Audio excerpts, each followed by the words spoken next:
这绝对是我见到过最牛逼的男人了。为了不被打扰看世界杯，他竟然在荒野挖出来了一个隐藏在地下的豪华地堡。身处百里无人荒原的克鲁知道今天有一场 C 罗的比赛，于是他决定利用土坡挖出一个隐藏在地下的庇护所。别看现在森林中很安静，但晚上这地方随时都有可能窜出来野生物种，而大部分的物种都是靠嗅觉寻找食物。他挖的地堡越深，气味就隐藏的越好，他也就会更安全。如果你也喜欢半夜看球，那你就在评论区里吱一声，或者留下一个足球的表情，我看看谁和我一样，为了看球能熬到半夜。虽然现在还未到秋季，但北部森林的昼夜温差很大，夜晚降临，温度就会快速下降。为了能抵抗低温，克鲁在土墙上挖出了壁炉的烟道。地下庇护所最难解决的就是通风的问题，但他所下挖的位置外侧是一个土坡，大概的厚度是1米。他确认位置后，开始尝试挖出通风口。捅破土墙，看到了亮光，他感觉这洞口不仅能通风，而且这个位置视野开阔，并且还能观察到5公里之内的情况，这简直是太棒了。通风问题解决后，他开始建造壁炉。这种地下的庇护所一定要提前点燃，篝火的持续燃烧能驱散大部分藏在地底下的虫子。炉帽的位置，他用了3根原木做成 U 型，然后将其砸入在壁炉的前端，再用麻绳和树枝固定，壁炉的基础框架就已完成。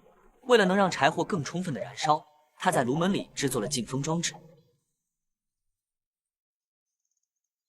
可别小看这3个小孔，当篝火燃烧时，壁炉内就会形成烟囱效应，往里吸气，而这3个小孔就会像一个自动鼓风机一样，持续往里面送入大量的氧气，让篝火熊熊燃烧。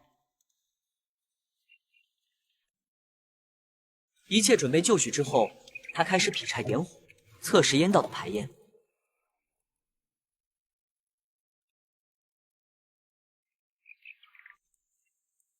有了自动鼓风机的加持，壁炉的篝火燃烧得非常好。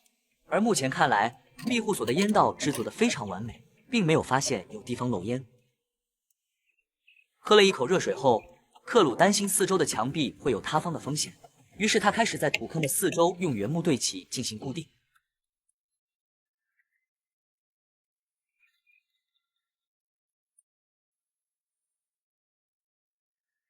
这些大小差不多的原木被克鲁牢牢地砸入地下，和墙体贴在一起。有了这些木棍的支撑，他的地下庇护所就非常坚固了。为了能方便的进出，他制作了一个梯子。紧接着，他就要制作最关键的地方了。地堡的屋顶，他先利用相同大小的木棍在2侧铺平，然后再将短一些的原木加在上面。担心夜晚降雨，他拿出了一块黑色的防雨布铺在了屋顶上。但在这百里无人的荒原中，想要更加安全，他就必须要将庇护所完全隐藏起来。于是他开始对庇护所的屋顶进行伪装。对于入口处，他有一个非常大胆的想法，只要能成功，克鲁认为谁都不能想到有人能藏在这里面。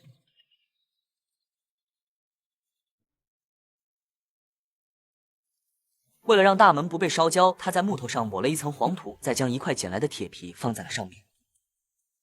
之后再将入口处铺上碎石，做出篝火堆的样子。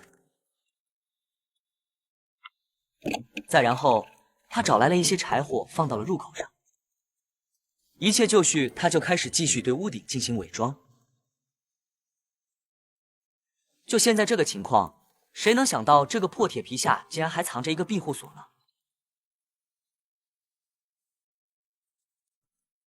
经过1天的建造，虽然身处在百里无人的荒野中，但克鲁已经在这里拥有了一间非常隐蔽的地下小屋。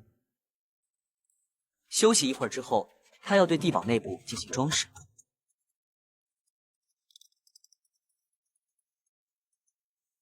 外面的温度在慢慢的下降，克鲁将篝火再次点燃后，就铺好了窗户。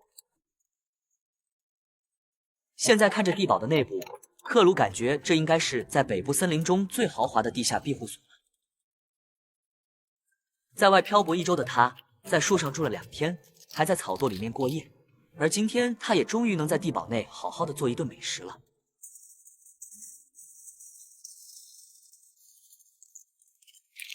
正在他煎肉的时候，他好像听到了一些奇怪的声音，难道是做饭的香味飘了出去，引来了不速之客？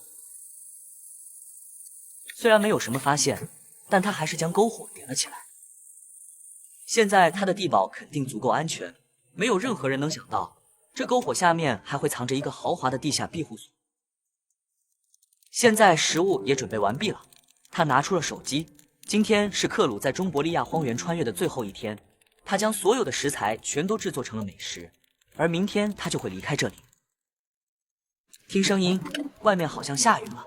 躲在自己亲手搭建的地堡内，看着喜欢的球赛，这可能是所有中年男人都喜欢的生活。饭后，他感觉很累，可能是这几天都没有休息好。躺在小床上，他感觉很舒服。没一会儿，他就睡着了。